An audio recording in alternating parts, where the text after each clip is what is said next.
Yeah, he guaranteed that it was. So, I wonder sometimes if he just convinced an entire generation not to live up here.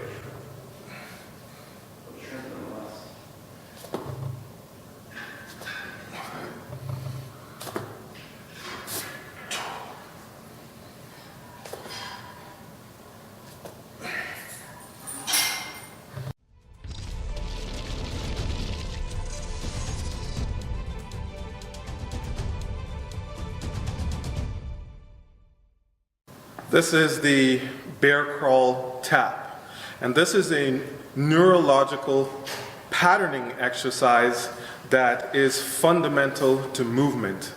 It activates every muscle in the body and every joint in the body in a way that supports upright posture and movement. For a child, when he's going from soldier crawling to moving around on his hands and knees, which is the bear crawl pattern, to the point where that child is walking. It's an intermediary movement pattern that prepares that child for optimal locomotion. Now, as adults, we have a tendency to lose those important aspects of our biomechanics: posture, core, glutes, joint integrity.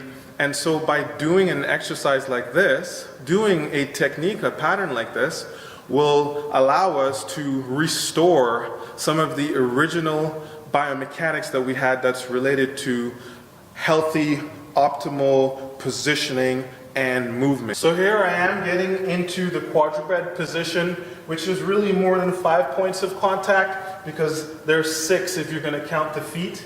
But I need your hands to be shoulder width apart and directly underneath the shoulders, and I need your knees to be hip width apart and directly underneath the knees. So with the spine, we want to get out of flexion if we're in that position. So we're going to want to extend the upper back, and if we're rounded in the lower back, we're going to want to extend, so rotate the pelvis towards the back of the face so that we can regain a neutral spinal position with a natural curvature. Or if we are hyperextended, typically, then we're going to want to rotate towards our face just a tad and get back into the natural curvature. Now you want to grab the ground with your hands and take your shoulders and place them back and down into your back pockets and hold that position. And you also want to protract. You want to push away from the ground so that the scapula finds its stable position on the rib cage. From here, you want to then place your foam roller right on your back, and you want to make sure that it's balanced on in the curvature of your lower back. So also, you don't, if you're not at that point to use a foam roller, you can start without it. So now from here, maintaining this tight position with your core braced, tight, and flexed, but still in a nice neutral position, you're going to slowly elevate your knees off of the ground to get your hips in line with your shoulders. Make sure that the knees remain underneath the hips. And then from here, you can slowly bring one hand forward and bring it back.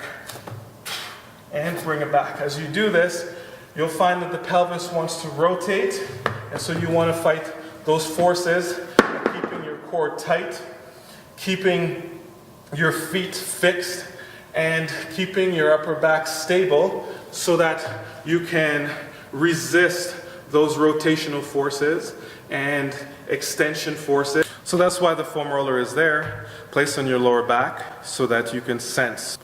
So you ensure that the pelvis is in a secure position by engaging your core thoroughly and controlling it through your hips and your feet.